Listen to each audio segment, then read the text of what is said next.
ಆಂಧ್ರಪ್ರದೇಶದ ಶ್ರೀಕಾಕುಳಂ ಜಿಲ್ಲೆಯಲ್ಲಿರುವ ಅರಸವಳ್ಳಿ ಶ್ರೀ ಸೂರ್ಯನಾರಾಯಣ ಸ್ವಾಮಿ ದೇವಾಲಯವನ್ನು ಅಭಿವೃದ್ಧಿಪಡಿಸಲು ಬೃಹತ್ ಯೋಜನೆಯೊಂದನ್ನು ಸಿದ್ದಪಡಿಸಲಾಗಿದೆ ಎಂದು ಕೇಂದ್ರ ನಾಗರಿಕ ವಿಮಾನಯಾನ ಸಚಿವ ಕೆ ರಾಮಮೋಹನ್ ನಾಯ್ಡು ಹೇಳಿದ್ದಾರೆ.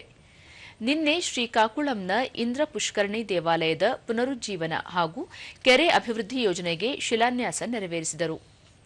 ರಾಜ್ಯ ಕೃಷಿ ಸಚಿವ ಕೆ ಅಚ್ಚಣ್ಣನಾಯ್ಡು, ಶಾಸಕ ಗೊಂಡು ಶಂಕರ್, ಜಿಲ್ಲಾಧಿಕಾರಿ ಸ್ವಪ್ನಿಲ್ ದಿನಕರ್ ಪುಂಡ್ಕರ್ ಉಪಸ್ಥಿತರಿದ್ದರು. ಈ ಸಂದರ್ಭದಲ್ಲಿ ಸಚಿವರು, ಕೇಂದ್ರ ಸರ್ಕಾರದ ಪ್ರಸಾದ ಯೋಜನೆಯಡಿ ಅರಸವಳ್ಳಿಯ ಶ್ರೀ ಸೂರ್ಯನಾರಾಯಣ ಸ್ವಾಮಿ ದೇವಾಲಯವನ್ನು ಅಭಿವೃದ್ಧಿಪಡಿಸಲಾಗುತ್ತಿದೆ. ಇದಕ್ಕಾಗಿ ರಾಜ್ಯ ಮತ್ತು ಕೇಂದ್ರ ಸರ್ಕಾರಗಳು 58 ಕೋಟಿ ರೂಪಾಯಿಗಳ ಬೃಹತ್ ಯೋಜನೆಯೊಂದನ್ನು ರೂಪಿಸಿವೆ. ಈಗಾಗಲೇ ಕೆರೆ ಅಭಿವೃದ್ಧಿ ಕಾರ್ಯಗಳಿಗೆ ಸರ್ಕಾರ 4 ಕೋಟಿ ರೂಪಾಯಿಗಳನ್ನು ಮಂಜೂರು ಮಾಡಿದೆ.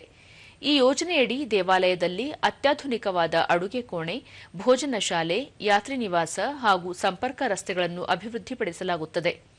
2 ಹಂತಗಳಲ್ಲಿ ಕಾಮಗಾರಿಯನ್ನು ನಿರ್ವಹಿಸಲಾಗುತ್ತದೆ ಎಂದು ಹೇಳಿದರು.